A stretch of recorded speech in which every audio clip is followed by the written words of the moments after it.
लड़कियों को ससुराल से बैर थोड़ी ना होता है। ससुराल तो वही जगह है जहाँ हर लड़की अपने सपनों का झोला लेकर जाती है। मतलब कि असल प्रॉब्लम ससुराल से नहीं, ससुराल के कामों से होती है। और इन कामों में सबसे बड़ा विलन होती है 3 वक्त की रोटियां। अब सुनने में तो ये 3 वक्त की रोटियां बड़ी मासूम लगती हैं, पर इन्हीं गोल गोल रोटियों के चक्कर में ससुराल की सारी साजिशें, जलन, कंपैरिजंस और बेटी से कम नहीं वाली बयानबाजी तंदूर की आग में जलती रहती है। लेकिन हमारे कहानी की हीरोइन अदाकारा प्रिया कुछ अलग ही मिट्टी की बनी थी। उसे ना तो रोटी बेलने में शिकायत थी, ना जलने का डर। ये क्या बात हुई चाचा जी, सिर्फ 4 ही रोटी खाई आपने और अब ये हाथ दिखा रहे हैं, ऐसे नहीं चलेगा। कम से कम 14 रोटी है तो खाइए। पूरी शादी का काम आपकी कंधों पर है, बिना खाए कैसे करेंगे आप सब कुछ? अरे प्रिया कितना खिलाएगी अपने चाचा जी को? शादी के दिन दुल्हन से ज्यादा लोगों की नजरें इनके पेट पर होगी। अरे रहने देना अब।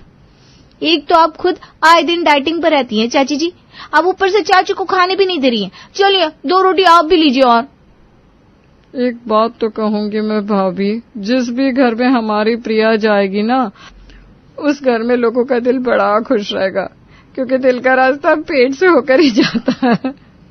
दीदी बिल्कुल ठीक कह रही रमा भाभी। ऐसा भी नहीं कि हम आपके घर पर फंक्शन पर आए हुए। शादी है बुआ के बेटे की, घर पर हलवाई लगे हुए हैं। उसके बाद भी प्रिया सभी मेहमानों की खातिर करने में लगी हुई है। एक बार को आदमी सब्जी बनाकर रख सकता है, पर इतनी गर्मी में 300-400 रोटियां बनाना, वो भी एक वक्त में, मजाक है क्या? जो किसी और के घर पर जाकर इतना काम कर रही है, वो अपने ससुराल में कितना काम करेगी? तू तो चाची लगती है शकुंतला, मन से आशीर्वाद दे दे। मैं तो खुद चाहती हूँ इसी साल इसकी भी हाथ पीली हो जाए।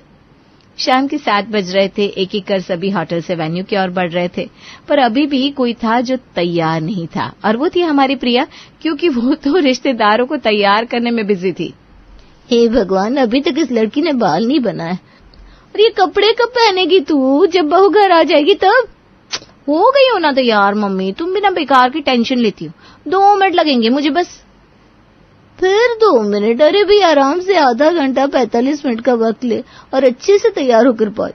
शादी में इतने लोग आने वाले हैं, किसी की नजर तुझ पर पड़ी तो अच्छी लगनी चाहिए तू। और फटाफट तैयार होकर प्रिया भी अपने कजिन की वेडिंग पर पहुंचती है, जहां मनोरमा की नजर उस पर पड़ जाती है। ये लड़की किस तरफ की हो सकती है बेटा?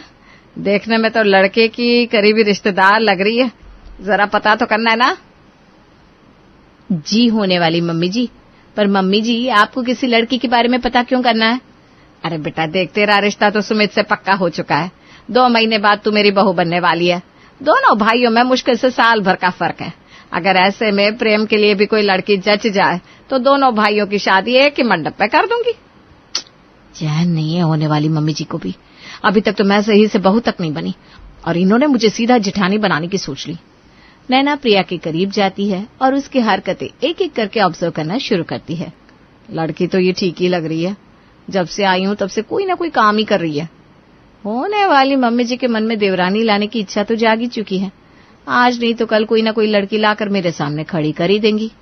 कोई निकम्मी आए, उससे बेटर क्यों ना मैं अपने ससुराल में एक कामकाजी देवरानी ही ले जाऊं। ये सही रहेगा।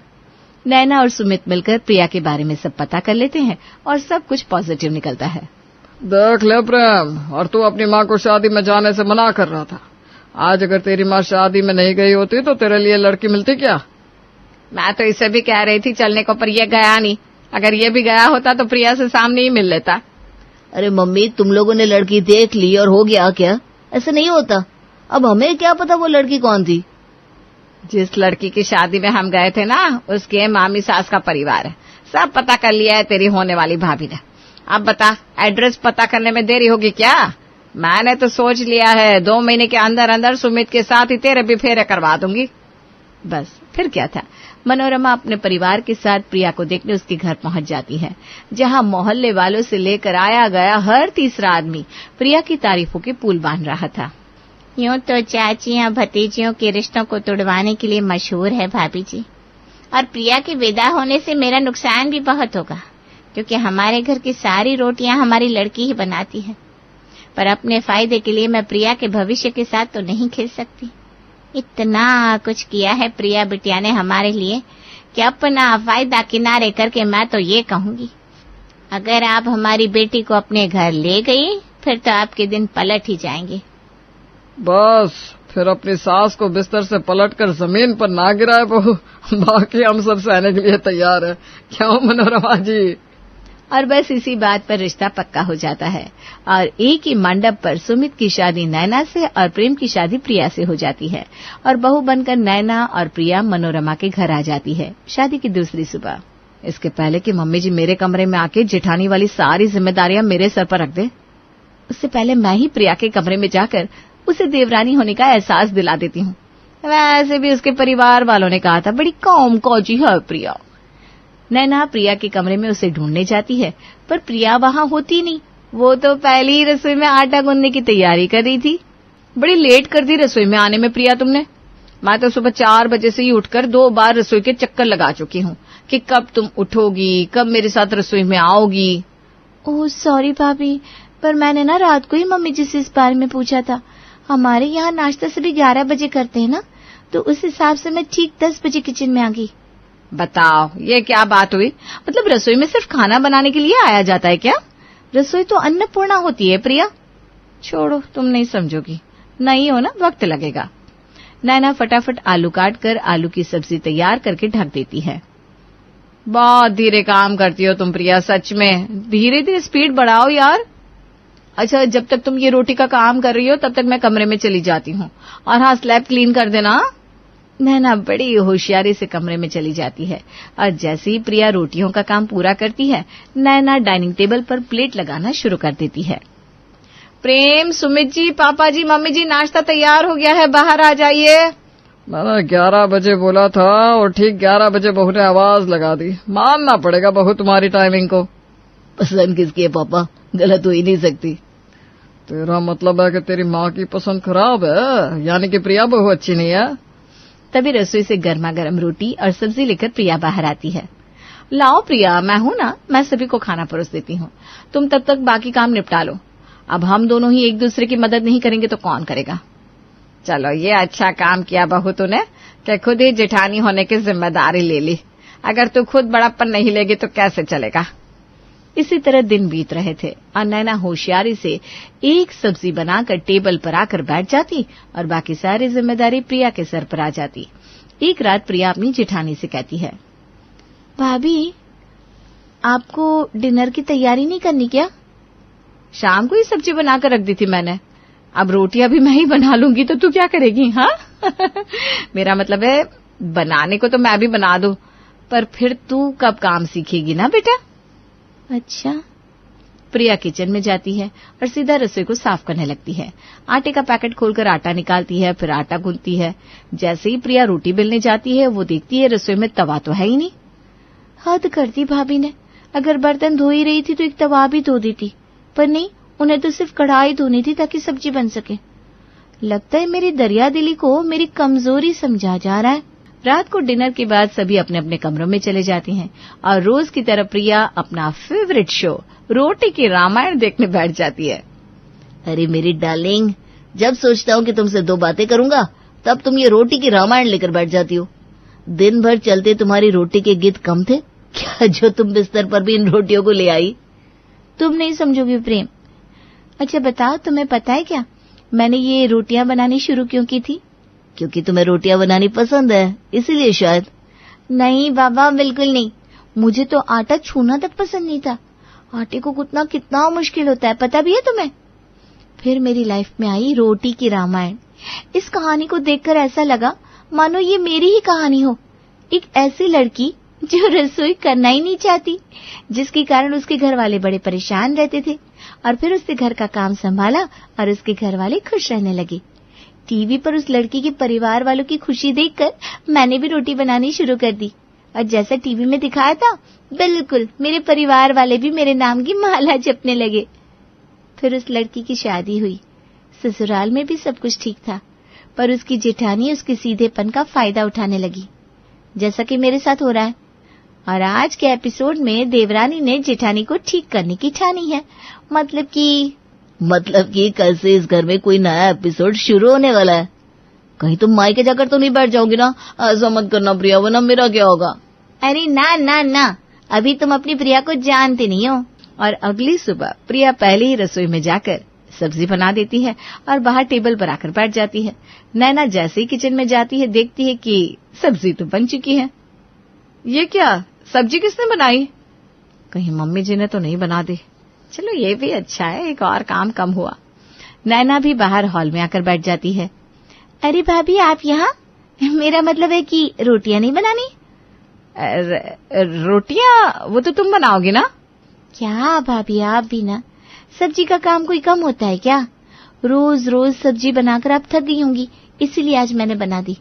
और हाँ, वैसे मैं ना रोटियां भी बना देती, पर फिर बैठे बैठे आपको वजन बढ़ जाता तो फिर आपको जिम जाकर अच्छी खासी मोटी रकम खर्च करनी पड़ती।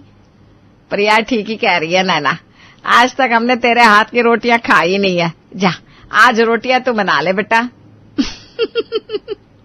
आज तो नैना बुरी फंसती है। हे भगवान, अब आटा गूंथूंगी तो नेल्स खराब हो जाएंगे। क्या करूं क्या करूं? अरे हाँ, याद आया, कल रात को प्रिया ने मेहमानों के लिए आटा गूंथा था, पर वो तो आया ही नहीं। वो आटा जरूर फ्रिज में पड़ा होगा, उसी की रोटियां बना देती हूँ। नैना फौरन फ्रिज से गूंथा हुआ आटा निकालती है और स्लैब पर रखती है, जिस पर पहले से ही सब्जी के छिलके मौजूद थे। हाय, जरा भी सफाई नहीं रख सकती ये लड़की। अगर सब्जियां काटनी थी तो साथ में ये छिलके भी डस्टबिन में डाल देती, पर नहीं। और ये चकला, बेलन और तवा कहाँ है? लगता है महारानी ने सिर्फ कढ़ाई धो ली और सब्जी बना ली। आज तो मैं फंस गई, पर अब नहीं, कल से और सवेरे उठकर सब्जी बनाकर रख दूंगी। आज तो नैना किसी तरह रोटी बनाने का काम कर लेती है। अगली सुबह 7 बजे ही उठकर रसोई में जाकर सब्जी बनाकर फ्री हो जाती है। पर उसे क्या पता था कि अब क्या होने वाला है। जो होने वाला था उसने सपने में भी नहीं सोचा था। सुबह 9 बजे प्रिया अपने सीधे हाथ पर प्लास्टर बांधे कमरे से बाहर आती है।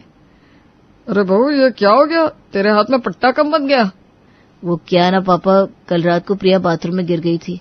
इतनी रात गए, वो किसी को डिस्टर्ब नहीं करना चाहती थी, इसलिए मैं और प्रिया डॉक्टर के पास चले गए। पता चला कि उसके हाथ में फ्रैक्चर हो गया और कम से कम 1 महीने का रेस्ट चाहिए उसे। अरे हाँ हाँ, कोई बात नहीं, नाना तो है ही, नाना सब संभालेगी। अब रोज रोज रोटियों का काम करना कोई आसान काम तो था नहीं। बस प्रिया की पॉलिटिक्स चल जाती है। बस बहुत हुआ, रोज रोज आटा मैं नहीं गूंथ सकती। एक काम करती हूँ, इंस्टाग्राम पे जो रील्स वायरल है उसी का आइडिया ट्राई करके देखती हूँ। और अपने काम को कम करने के लिए मिक्सचर ग्राइंडर के जार में पानी, आटा और जरा सा तेल मिलाकर नैना मिक्सचर ऑन कर देती है और 2 मिनट में आटा गूंथ जाता है। चलो, ये काम तो हो गया। अब जल्दी से रोटियां बेलना शुरू करती हूँ। पर वो कहते हैं ना, 2 रोटियों का काम कहने भर ही 2 रोटियों का होता है, पर इन रोटियों के पीछे जो 10 काम होते हैं ना, वो अब नैना को समझ में आने वाले थे। रोटी बेलकर जैसे ही नैना तवे पर रखती है, हे राम, कटोरी में तो तेल ही नहीं है, निकाल कर लाती हूँ। नैना ऊपर का ड्रॉवर खोलती है और बड़ा सा तेल का डब्बा निकालती है, पर डब्बा तो खाली। हे भगवान, अब नया पैकेट काटो, डब्बे में तेल निकालो, फिर उस तेल के डब्बे से छोटी कटोरी में तेल निकालो। कितना काम पड़ गया मेरा। ऐसे रसोई में प्रिया रहती थी तो रोज चपातियों के लिए घी तेल निकालती रहती थी वो, और वही मैं अपनी सब्जी में भी इस्तेमाल कर लेती, कोई टेंशन ही नहीं थी। पर यहाँ तो हर रोज कभी कुछ खत्म हो जाता है, कभी कुछ। तेल निकालने के बाद नैना सभी के लिए पराठे बनाती है और सभी को सब्जी के साथ सर्व करती है और खुद भी खाने बैठ जाती है। अरे बहू, ये क्या बना दिया तूने? अब पराठे तो है पापा जी, प्रिया भी तो आए दिन पराठे बना देती थी। हाँ भाभी, पर मैं पराठों पर सरसों का तेल नहीं लगाती थी। लगता है गलती हो गई, वो बाहर की पैकेजिंग देखकर समझ में नहीं आया और मैंने रिफाइंड ऑयल की जगह सरसों का तेल इस्तेमाल कर लिया। अरे बहू, पैकेट देखकर समझ में नहीं आया तो तेल का रंग देखकर तो समझ में आया होगा। इससे अच्छा तू घी के फुलके ही बना देती बहू, मेरा तो खाने का मन ही खत्म हो गया। थोड़ी सब्जी मिलेगी क्या प्रिया? पराठे तो खा ही नहीं जा रहे, कम से कम सब्जी तो खा लूं। अरे उसे क्या बोल रहा है, बेचारे का हाथ खुद टूटा हुआ है, रुक मैं ला कर देती हूँ। मनोरमा रसोई में जाती है और बिखरी रसोई देखकर और चिढ़ जाती है। चटनी तो आज पीसी नहीं तूने बहू, तो फिर मिक्सचर का जार गंदा कैसे पड़ा है? और तेल के डब्बे में अगर तूने तेल डाला तो नया डब्बा लेना चाहिए ना, पुराने डब्बे में तो पहले ही महक थी, इसीलिए ये सरसों का तेल मिट्टी के तेल की तरह महक दे रहा था। वो मम्मी जी। अब ये वो मत कर, देख किस तरह मक्खियां भी आने लगी है। खाना खाने के बाद सीधा रसोई की सफाई करना। हाँ, अब कहाँ नैना के हलक से एक निवाला भी उतर पाता। किसी तरह थोड़ा बहुत खाकर रसोई में बर्तन घिसते चली जाती हैं। बिल्कुल फ्लॉप आइडिया था ये। जितनी देर से मैं इस जार को साफ कर रही हूँ, उसके आधे से भी आधे वक्त में अपने हाथों से आटा गूंथ लेती। ऊपर से तेल के डब्बे को धोने का ड्रामा अलग हो गया। इसकी चिकनाई तो जा ही नहीं रही। इससे अच्छा इंसान पानी के पराठे बना दे। और इन 3 वक्त की रोटियों से परेशान होकर नैना फिर से दिमाग लगाती है और YouTube पर देखी हुई एक वीडियो के चक्कर में पानी से पराठे बनाने की तैयारी शुरू कर देती है। इससे अच्छा कुछ हो ही नहीं सकता। रोटी को पहले बेलो, फिर पानी में डालो और फिर सीधा तवे पर। ना तेल लगाने का झमेला, ना डब्बे धोने का ड्रामा। गर्मा गर्म पराठों के साथ सब्जी बनाकर नैना सभी को परोसती है। पराठे का एक बाइट लेते ही मनोरमा अपना सर पकड़ लेती है। मतलब कि ये 3 वक्त की रोटियां भी भारी हो गई है बहू तुझ पर। अब क्या हो गया मम्मी जी? इस बार तो मैंने गलत तेल भी इस्तेमाल नहीं किया। गलत तेल क्या भाभी, आपने तो तेल ही इस्तेमाल नहीं किया। कैसे रबर जैसे पराठे, और इनमें तो कोई स्वाद भी नहीं है। वैसे तो मैं तुम्हारे बनाए खाने की कभी बुराई नहीं करता नेहा, पर ये पराठा कितना मोटा है। खाते खाते मेरे पेट में दर्द होने लग गया। लगता नहीं कि मैं इसे पचा पाऊंगा। नैना वहीं फूट फूट कर रोने लगती है। जब देखो आप सब मेरी बनाई रोटी में कमी निकालने लगता है। ऐसा तो नहीं है ना मम्मी जी कि मैं पिछले 10 सालों से जिठानी बनी बैठी हूँ। अभी 3 महीने पहले तो पहली बार बहू बनी हो, ऊपर से इतना काम मुझसे नहीं होता। ये सुनते ही अपने हाथ पर लगा झूठा प्लास्टर हटाकर प्रिया कहती है, जब खुद नहीं होता भाभी तो दूसरे के काम को छोटा कैसे दिखा देती हैं आप? पहले कुछ दिन मैंने भी बहुत बर्दाश्त किया, पर फिर मैं समझ गई कैसे आप मेरा फायदा उठा रही हैं। इसीलिए हाथ टूटने का मैंने झूठा बहाना किया था। क्या लगता है मनोरमा जी, ये तनाक से कहीं और तो नहीं बढ़ जाएगी? ये रोटी की पॉलिटिक्स है सुमित के पापा, आप नहीं समझेंगे। विशाखा तैयार हो जाओ बिटिया, लड़के वाले आते ही होंगे। हाँ पापा, बस दीदी तैयार हो ही रही हैं, आप फिक्र मत करो, सब रेडी है। बस लड़की वाले विशाखा को पसंद कर ले, फिर मेरी चिंता खत्म हो जाएगी। वरना दिन रात यही टेंशन लगा रहता था कि अगर मुझे भी तुम्हारी मम्मी की तरह कुछ हो गया तो तुम दोनों बहनों का क्या होगा। अपने जीते जी तुम दोनों को पराया कर दूं, और क्या चाहिए मुझे। पापा आप ही ना कुछ भी सोच लेते हो, अभी आपको कुछ नहीं होगा, और ऐसे ही शुभ मौके पर बुरा बुरा मत सोचो। इतने में ही मनीषा का परिवार मनीषा और जीतू के साथ वहां आ जाता है। आइए आइए, हम कब से आप ही का इंतजार कर रहे थे।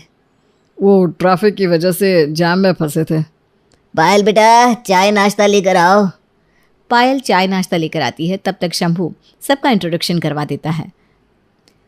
दयानंद जीतू की तरफ इशारा करते हुए कहता है, अच्छा तो ये मनीष का छोटा भाई है। नहीं नहीं, ये मनीष का लंगोटिया यार है। बचपन से ये दोनों साथ रहे हैं, तो आज इसने कहा कि अपने यार के लिए भाभी देखने मैं भी साथ आऊँगा। तब तो बहुत अच्छा है। अच्छा हुआ बेटा जी आप भी आ गए, इसी बहाने मुलाकात तो हो गई। जी अंकल। पायल चाय नाश्ता लगाती है और जीतू पायल को एक नज़र में देखते ही उस पर फिदा हो जाता है और एक टक उसे ही घुरता जाता है। मनीष जीतू की इस हरकत को देख लेता है। ये क्या है जीतू, लगता है मेरे से पहले तेरी शादी की बात करनी होगी। अरे हट साले, तू भी ना। बेटा मैंने सब देख लिया है, तेरी नजरें किस जगह पर है। पायल विशाखा को लेकर आओ बेटा। मेरी दोनों बिटियां हीरा है हीरा। ऐसा कोई काम नहीं है जो दोनों में से किसी को आता ना हो। घर तो छोड़िए, बाहर का काम भी संभाल लेती हैं दोनों। पायल विशाखा को लेकर आती है। पायल और विशाखा को देखकर सब कहते हैं, दोनों बहनें तो एक जैसी दिख रही है, ना कोई किसी से कम ना कोई किसी से ज़्यादा। दयानंद जी कोई भी बता नहीं सकता कि कौन बड़ी है और कौन छोटी। मुझे तो आपकी दोनों बिटियां पसंद है। दोनों बहनों में बस 1 साल का ही अंतर है। दोनों बचपन से ही एक जैसे कपड़े पहनती है, इसलिए दोनों में अंतर समझ में नहीं आता। भाभी तो बहुत सुंदर है दोस्त, सीधा हाँ बोल दे। मनीष इशारे से शंभू को साइड में आने को कहता है। शंभू उठकर बाहर आता है और मनीष भी उसके साथ बाहर चला जाता है। पापा जीतू को पायल पसंद है, तो आप साथ साथ पायल के रिश्ते की भी बात कर लीजिए ना, ठीक रहेगा। बेटा ये कैसे हो सकता है, तो ये बता, जीतू के माँ बाप ही ना लड़की को देखेंगे, हमारा रिश्ता तय करने से क्या होगा। पापा आप बात करो ना, मैं जीतू के पेरेंट्स से बात कर लूँगा। उसके मम्मी पापा मेरी बात कभी नहीं टालेंगे। ठीक है, तुम कहते हो तो बात करता हूँ, आगे कुछ हो तो तुम समझना भाई। तुझे तो विशाखा पसंद है ना? हाँ हाँ, मुझे पसंद है विशाखा, और आप निश्चिंत रहिए, मैं देख लूँगा कुछ हुआ तो।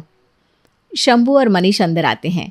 दयानंद घबरा कर कहता है, शंभू जी कोई बात है क्या? अरे नहीं नहीं, ऐसी कोई बात नहीं है। वो तो हमें विशाखा के साथ साथ पायल भी भाग गई है, तो मैं सोच रहा था कि पायल और जीतू का रिश्ता भी तय कर दिया जाए तो कैसा रहेगा, अगर आपको कोई एतराज़ ना हो तो। अरे मुझे क्या एतराज़ होगा, मैं तो धनी हो जाऊंगा। एक साथ एक ही मंडप में दोनों बहनों के हाथ पीले हो जाएंगे, और क्या चाहिए मुझे। ठीक है, तो रिश्ता पक्का समझिए, बाकी मैं आपको बताता हूँ। दयानंद के घर से लौटकर सभी घर आते हैं और आते ही मनीष और जीतू के घर पर बात करने पहुंच जाते हैं। जीतू के घर वाले भी शादी के लिए मान जाते हैं। जीतू के पिता कहते हैं, मुझे कोई दिक्कत नहीं है बेटा, अगर जीतू को लड़की पसंद है तो हमें भी है। आखिर शादी उसे करनी है, हमें नहीं। एक तरह से अच्छा हुआ हमारा बोझ हल्का हो गया। इसके लिए हमें लड़की ढूंढनी नहीं पड़ेगी। अब थैंक यू अंकल। दोनों दोस्त शादी को लेकर बहुत खुश थे। शंभू शादी की डेट निकलवा कर दयानंद को बता देता है। तीनों घरों में शादी की तैयारी धूमधाम से होने लगती है। एक ही गोदाम का माल पसंद आ गया हम दोनों को भाई। हाँ वही तो मैं देख रहा हूँ। दोनों हंसने लगते हैं और दिन बीतने लगते हैं। शादी का दिन आ जाता है। शादी के दिन दोनों बहनें विदा होने से पहले एक दूसरे से कहती हैं, पायल, हम दोनों का पापा के अलावा इस दुनिया में और कौन ही है। शादी के बाद हम दोनों बहनें अपने एक एक मिनट की खबर एक दूसरे को देते रहेंगे। हाँ दीदी, तुमने तो मेरे मुंह की बात छीन ली। शादी होकर पायल और विशाखा अपने अपने ससुराल विदा होकर चली जाती है। भगवान की दया से दोनों का ससुराल भरा पूरा होता है, जहाँ किसी चीज़ की कोई कमी नहीं थी। शादी होते ही दोनों बहनें अपने अपने पति के साथ हनीमून घूमने के लिए चली जाती हैं। जहाँ पायल और जीतू लक्षद्वीप जाते हैं, वहीं मनीष और विशाखा स्विट्ज़रलैंड जाते हैं। दोनों बहनें बहुत मज़े करती हैं। 15 दिन घूमने के बाद जब दोनों वापस अपने अपने घर आती है, तब एक दूसरे को फ़ोन करती हैं। पायल, कितने दिन हो गए तुझसे बात किए हुए, तो आज ना मुझसे रहा ही नहीं गया बात किए बिना। दीदी तुम फ़ोन करती भी ना तो बात नहीं हो पाती, क्योंकि मैं तो घूमने गई थी ना लक्षद्वीप। ओह अच्छा, वैसे मैं भी ना स्विट्ज़रलैंड गई थी, आज ही आई हूँ वहाँ से। वहाँ का तो तुझे पता ही है ना, कॉलिंग कितना कॉस्टली है। मैंने तो वही सोचा था कि तुझे एक बार वीडियो कॉल करके दिखा दूँ, तो आई जो नहीं है, लेकिन फिर वक्त ही नहीं मिल पाया। पूरे 15 दिन वहाँ रही, बहुत मज़ा आया। पर पायल की बोलती बंद हो जाती है, वो फ़ोन कट कर देती है। पायल को अंदर ही अंदर गुस्सा आने लगता है। दीदी स्विट्ज़रलैंड गई थी घूमने और मैं यहीं इंडिया में ही घूमी।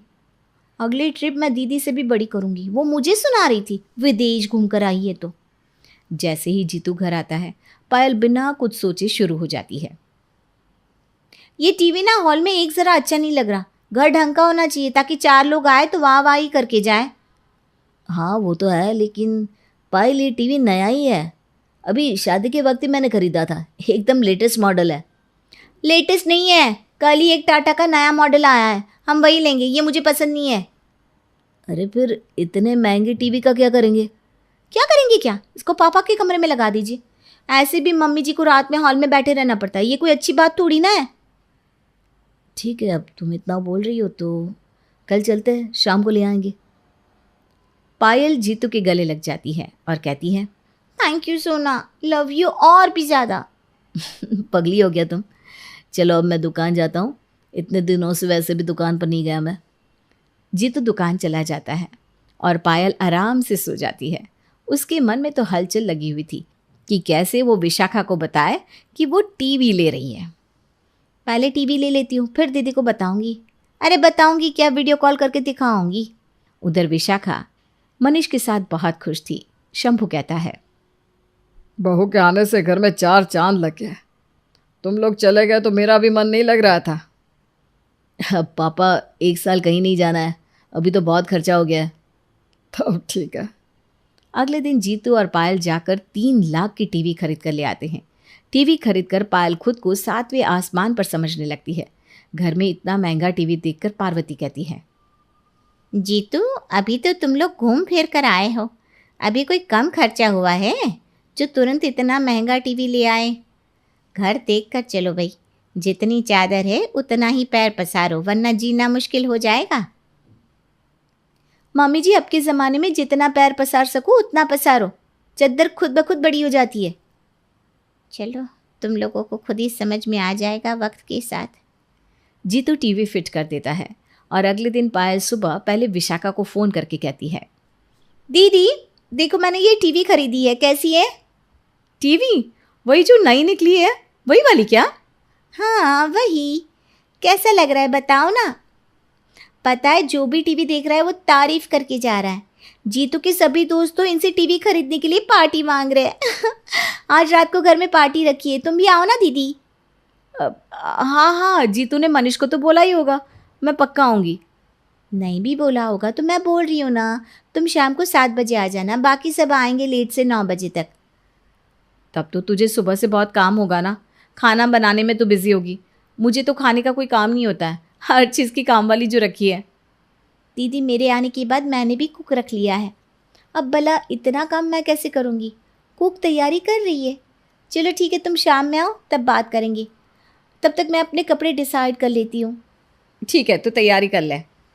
इधर दोपहर के समय जब मनीष खाने के लिए घर आता है तब विशाखा उससे कहती है, पायल ने वो नई वाली 3 लाख की टीवी ली है। अरे हाँ, टीवी से याद आया, जीतू ने हमें बुलाया, शाम को पार्टी है नए टीवी की। उन लोगों ने इतना अच्छा टीवी लिया है और एक हमारे घर में इतना सड़ा पुराने मॉडल का टीवी। मुझे कुछ नहीं पता, मुझे भी वो नया वाला टीवी चाहिए। अरे यार, हमारे घर में टीवी देखता ही कौन है, अब तो ज़माना मोबाइल का है। ठीक है, तो मुझे नया मोबाइल फ़ोन ही दिला दो। ठीक है, कल चलकर साथ ले लेना। अब खुश? बहुत खुश। शाम को विशाखा, मनीष जीतू के घर जाते हैं। विशाखा पहली बार जीतू के घर जाती है तो पायल उसे पूरा घर दिखाती है। फिर दोनों बहनें अपनी बातों में लग जाती है। जीतू मनीष से कहता है, चल इन दोनों का छोड़ दे, हम दोनों ने भी काफ़ी टाइम एक साथ नहीं बिताया। हाँ दोस्त। थोड़ी ही देर में जीतू के और दोस्त भी आ जाते हैं और सब आपस में बातें करने लगते हैं। फिर रात को डिनर करके सब अपने अपने घर चले जाते हैं। अगले दिन विशाखा सुबह पहले ही मनीष के पीछे पड़ जाती है और कहती है, मनीष अभी चलते हैं मोबाइल लेने। अरे अभी मैं दुकान जा रहा हूँ। लगता है रात को भी तुम मोबाइल का ही सपना देख रही थी जो सुबह होते ही शुरू हो गई। अरे मुझे मन कर रहा है, लेना है ना मुझे, अभी ले दो ना। अभी देखो, अभी मुझे दुकान पर ज़रूरी काम है, शाम को जल्दी आता हूँ, तुम तैयार रहना। मनीष की दुकान जाने के बाद विशाखा का दिन निकालना भारी हो जाता है। जैसे तैसे विशाखा दिन निकालती है। शाम को मनीष जैसे ही घर आता है विशाखा उसे 1 मिनट भी बैठने नहीं देती। अरे यार, अभी तो घर आया हूँ, चाय तो पीने दो। वो तो तुम आने के बाद भी पी सकते हो ना, अभी चलो तुम। दोनों जाकर मोबाइल लेते हैं। नया मोबाइल लेकर विशाखा सबसे पहले पायल को ही कॉल लगाती है। पायल देख तो, वीडियो कॉल की क्लैरिटी कैसी आ रही है? हाँ बहुत साफ दिख रहा है। क्या हुआ तेरे फ़ोन को? अरे हुआ कुछ नहीं है, मैंने नया फ़ोन लिया है, आईफोन का लेटेस्ट मॉडल। ओह वाह दीदी, मेरा भी मन था वही लेने का। इसकी पिक्चर क्वालिटी पूछो मत, 1 नंबर है, दिल खुश हो जाता है। नहीं, घर चलकर भी बात हो जाएगी, तुम्हें अभी सारी बात करनी है क्या? अब ठीक है पायल, मैं घर जाकर बात करती हूँ। विशाखा अपने नए फ़ोन के पीछे पागल ही रहती है। यहाँ पायल भी अपना फ़ोन बदलने का मन बना लेती है और वो जीतू के पीछे नया फ़ोन लेने के लिए पड़ जाती है। अब आए दिन दोनों बहनें एक दूसरे की देखा देखी अपने अपने पतियों से नई नई डिमांड्स करने लगती है। मनीष और जीतू दोनों ही थक जाते हैं विशाखा और पायल को समझाते समझाते। एक रोज़ दोनों बहनें अपने मायके दयानंद से मिलने जाती है तो वहाँ गुस्से में मनीष जीतू के घर जाता है। यार जीतू, तू भी आता है, इतने पैसे तू लाता कहाँ से? मुझे भी बता, कौन सा ऐसा काम तू करने लगा है और उससे तुझे इतनी बेधड़क कमाई हो रही है? अरे तू ऐसा क्यों बोल रहा है? अरे तो क्या बोलूं, मैंने सुना तू फ्लैट ले रहा है। 1-2 लाख की बात कुछ और है, लेकिन इतने पैसों की बात कुछ और है। 50 लाख रुपए के नीचे कोई फ्लैट नहीं मिलता। अरे यार, मैं कोई फ्लैट लेना नहीं चाहता हूँ। तेरी साली है ना, उसी ने मुझे दुखी कर रखा है। नया फ्लैट ले लो, नया फ्लैट ले लो। वो कहती है इस घर में कोई फ्यूचर नहीं है। तो क्या करूं बता, ये सब ना तेरे कारण हुआ है। तू विशाखा भाभी को रोज इतने महंगे महंगे तोहफे लाकर क्यों देता है? यही सब देखकर पायल पगला जाती है और मुझे अब कह रही है कि फ्लैट गिफ्ट करो मुझे। अरे नहीं दोस्त, तेरी भाभी पायल को देखकर मुझसे गिफ्ट मांगती है कि जीतू उसे हमेशा कुछ ना कुछ देता रहता है, और इस बात तो फ्लैट लेके दे रहा है, तो मुझे भी फ्लैट चाहिए। भाई हम दोनों एक ही गोडाउन से ठगे हुए हैं, इसका जल्दी कोई तोड़ निकालना होगा, नहीं तो हम दोनों रोड पर मिलेंगे। अच्छा तो तू ही बता क्या करे। तभी वहां पार्वती चाय लेकर आती है। लोहे को लोहा ही काटता है, तुम लोगों को भी वही करना होगा जो वो दोनों करती है। दोनों बहनें दिन भर एक दूसरे से लगी रहती हैं, एक एक बात बताती है, फोन तो जैसे कान से ही चिपक गया हो। अब देखो मम्मी मैं क्या करता हूँ, नहले पे दहला, इस बार आने दो दोनों को। भाई मुझे तो बता क्या करेगा तू। अरे तू बस वैसा वैसा ही करना जैसा मैं कहूँगा, फिर देखना दोनों की पत्नियां कैसे लाइन पर आती है। ठीक है, वो भी देख लेता है। 10 दिन बाद दोनों बहनें वापस अपने ससुराल आती है और आते ही पायल अपने कमरे में जाती है और देखती है कि वहां मनीष बैठा है। जीजू आप यहाँ, दीदी तो आ गई है। एक काम करना, तुम दूसरे कमरे में सो जाना, आज मैं यहीं सोऊंगा। बड़े दिनों से दोनों दोस्त ने अपने मन की बात शेयर नहीं की ना। पायल का मुंह बन जाता है और वो कमरे से बाहर चली जाती है। उधर विशाखा भी रात भर सो नहीं पाती। अगले दिन वो सुबह पहले मनीष को फ़ोन करती है। मनीष, अब तो तुम्हारी बात पूरी हो गई होगी ना, अब तो घर चले आओ। अरे नहीं यार, अब वो आज ना हम दोनों बनारस जा रहे हैं। हैं? ये क्या बात हुई? भाभी अब इनका क्या है, आप अपनी बहन के साथ तो बिजी रहती हैं, हमें जाने दो ना। वैसे भी आप दोनों बहनों को एक दूसरे की कॉपी करने से फुर्सत कहाँ मिलती है। मनीष और जीतू घूमने चले जाते हैं। यहाँ विशाखा और पायल का अपने अपने पतियों के बिना मन नहीं लगता। उधर जीतू और मनीष दोनों बहनों का फ़ोन भी नहीं उठाते। पायल विशाखा को फ़ोन करती है। दीदी जीजू से कोई बात हुई क्या? अरे नहीं ना, मैं तो खुद तुझे फ़ोन करने वाली थी ये पूछने कि जीतू की कोई खबर है क्या। नहीं ना दीदी, पता नहीं क्या हो गया है दोनों को। जब से मैं आई हूँ दोनों एक दूसरे के साथ चिपके हुए हैं, जैसे मिठाई में कीड़ियाँ चिपकी रहती है ना। दोनों को एक जरा हमारी फिक्र नहीं है, ये तक नहीं सोच रहा है कि अब इनकी शादी हो गई है, अब ये वक्त हमारा है। मेरा तो जीतू के बिना मन ही नहीं लग रहा दीदी।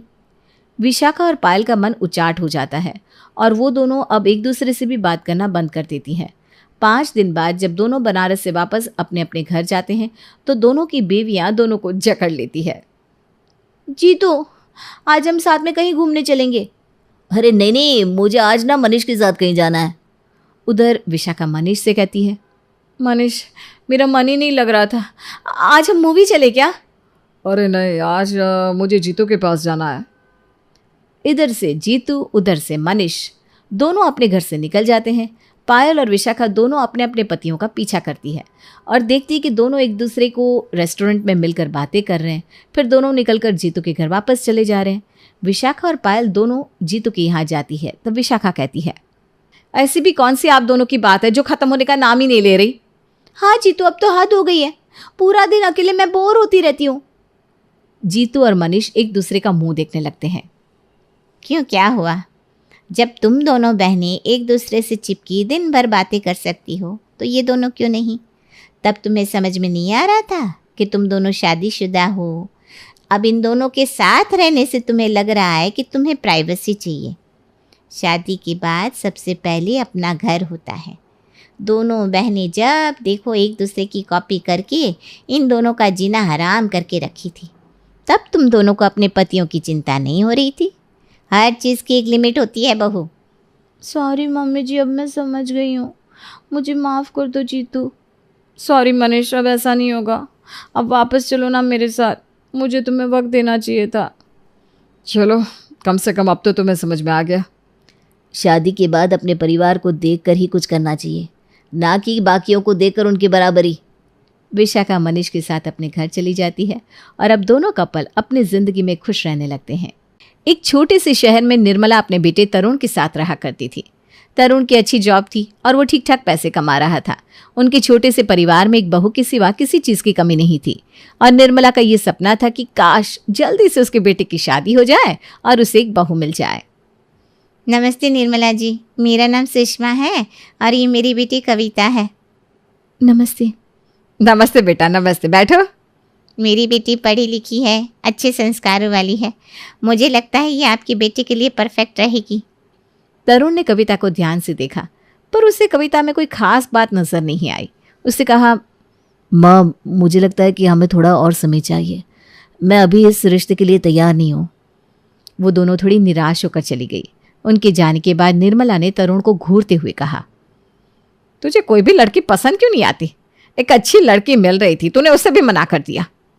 माँ, मैं चाहता हूँ कि मेरी जीवन साथी मुझे पूरी तरह से समझे और हम दोनों के बीच में एक मजबूत बंधन हो। अरे तो फिर तू खुद ही क्यों नहीं ढूंढ लेता अपने पसंद की लड़की? ढूंढ लूंगा माँ, ढूंढ लूंगा। पता नहीं कब ढूंढ लेगा, मेरे मरने के बाद ढूंढेगा क्या? अरे माँ, कितना मेलोड्रामा करती हो तुम, हाँ? निर्मला एक दिन बाहर से घर आई और बहुत उदास होकर बैठ गई। तरुण ने अपनी माँ को ऐसे उदास देखा तो पूछा, क्या हुआ माँ, आप इतनी उदास क्यों? निर्मला ने नाराजगी में कुछ नहीं कहा और चुपचाप बैठ गई। तरुण ने फिर से पूछा, माँ कुछ तो बताओ, हुआ क्या है? तो नहीं समझेगा बेटा, पूरे मोहल्ले में सबके घर में बहू है, बस हमारे घर नहीं है। माँ, फिर से वही बहू वाला राग मत छेड़ो ना। नहीं तरुण, सच में यामिनी के बहू तानिया आज उसकी कितनी मदद कर रही थी। लीलावती के बहू टीना उसे मंदिर लेकर गई थी, और गौरी, सिया, सबकी बहुएं कितनी अच्छी है।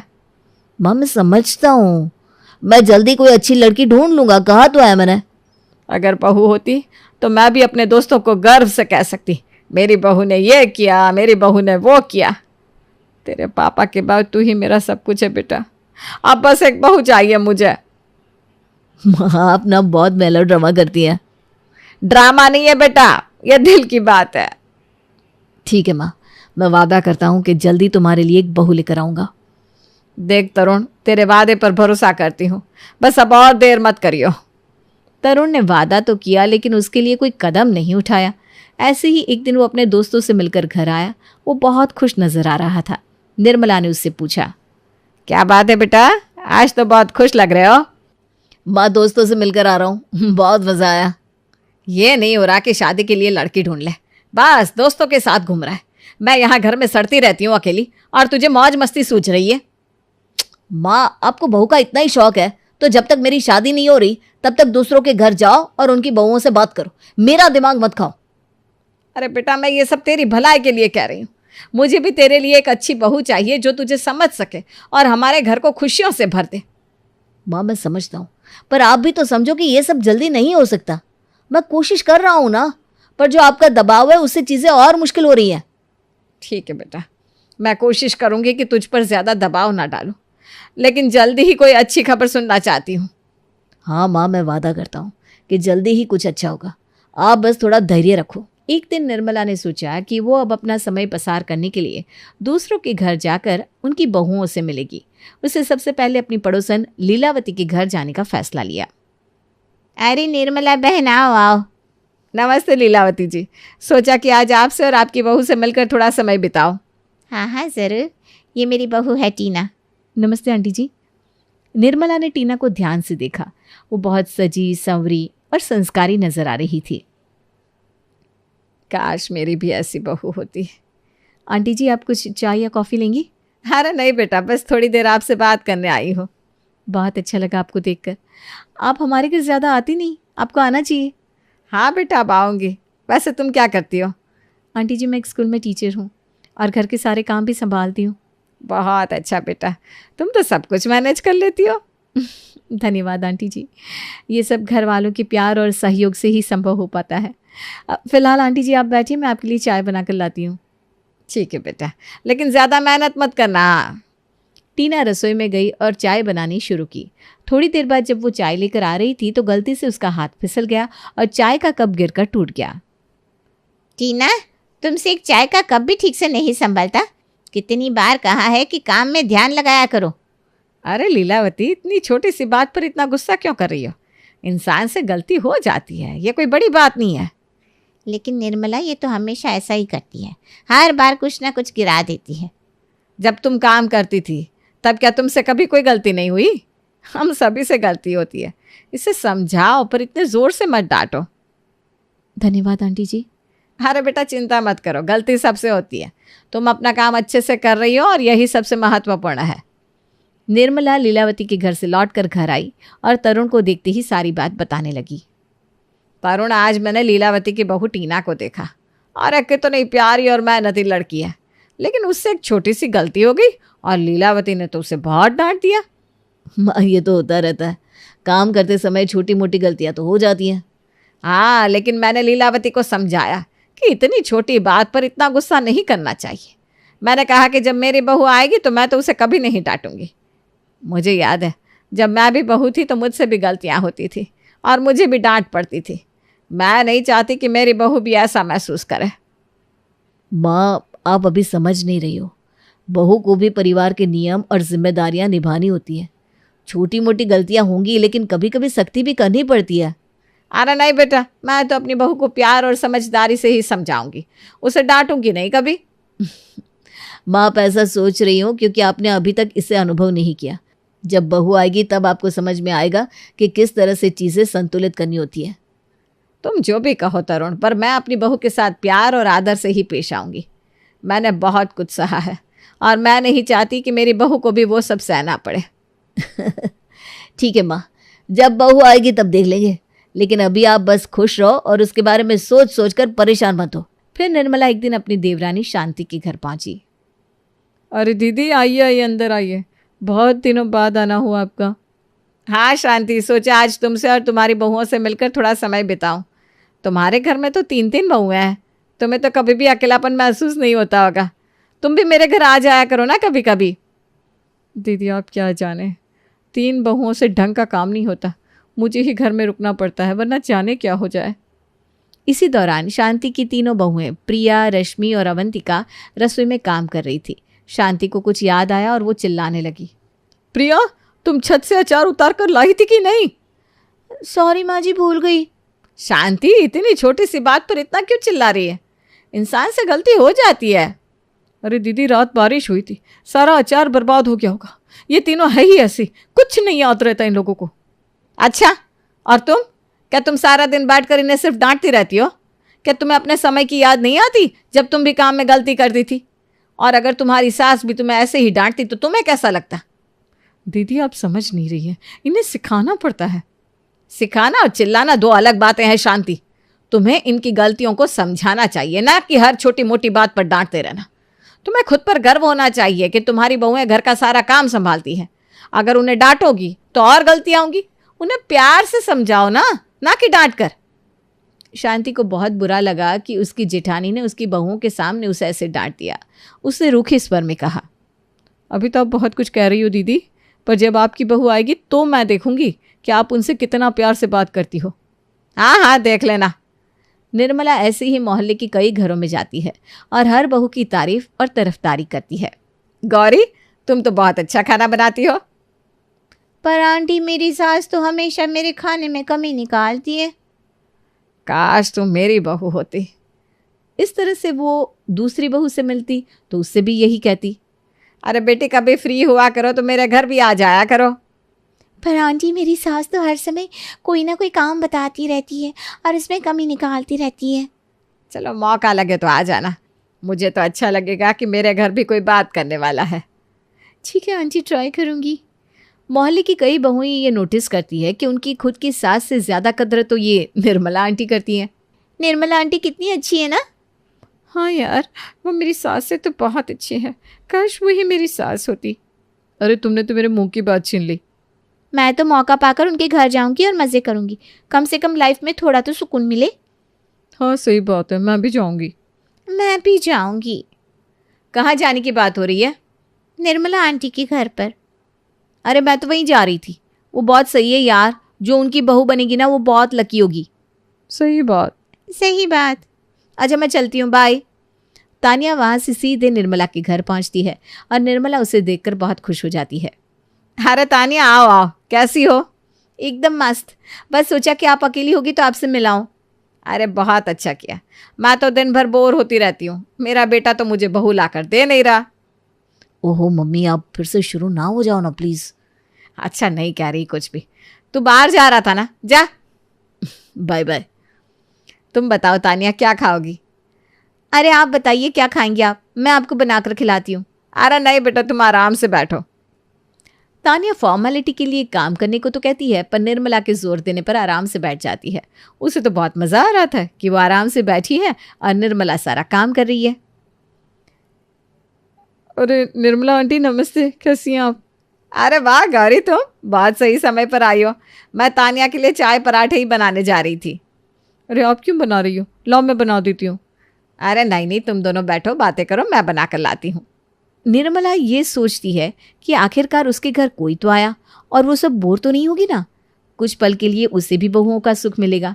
लेकिन गौरी और तानिया तो सिर्फ मजे करने आई थी। गौरी, तुम भी मेरे पीछे पीछे चली आई। हाँ तो क्यों ना आती, निर्मला आंटी ने मुझसे भी कहा था आने को। अरे उन्होंने तो मोहल्ले की सारी बहुओं से कहा है। सबसे कहा है तो सब आएंगी। लो भाई, पराठे चाय तैयार है, खाओ और बताओ कैसे हैं। बेटर आंटी, आपके हाथ में तो जादू है। Thank you. आंटी वैसे मौसम अच्छा है, चाय के साथ पकौड़े भी अच्छे लगेंगे नहीं? अरे अभी लेकर आती हूँ। ऐसे ही अगले दिन टीना और सिया आ गई। वो दोनों टीवी देखते हुए अपनी सास की बुराई करने लगी। निर्मला आंटी आप ना बेस्ट हो। मेरी सास तो हर समय मुझ पर नजर रखती है, हर छोटी छोटी बात पर टोकती रहती है। मेरी सास भी ना वैसी ही है, हर समय शिकायत करती रहती है, कोई काम सही नहीं लगता उन्हें। शुरुआत में तो सब कुछ सही चल रहा था, लेकिन धीरे धीरे कॉलोनी की कई बहुएं उनके घर आने लगी और अपने घर जैसा बर्ताव करने लगी। अरे बेटा सिया, सुनो ना, थोड़ा सा काम था तुमसे। हाँ आंटी बताइए क्या हुआ? बेटा मैंने ब्रेड पकौड़ा बनाया है, तुम खा लेना, मुझे मंदिर जाना है। आंटी आपने मुझे खाने की काम के लिए बुलाया है? अरे नहीं, काम तो ये था कि ऊपर छत पर मैंने पापड़ सुखाए हैं और मुझे मंदिर निकलना है। हाँ बिल्कुल आंटी जी, जाइए आप। सिया मौसम थोड़ा सा खराब है, इसलिए जैसे ही बारिश आने को हो पापड़ छत से उठा लाना। आंटी जी आप बेफिक्र होकर मंदिर जाइए, मैं यहाँ सब देख लूंगी। थैंक यू बेटा।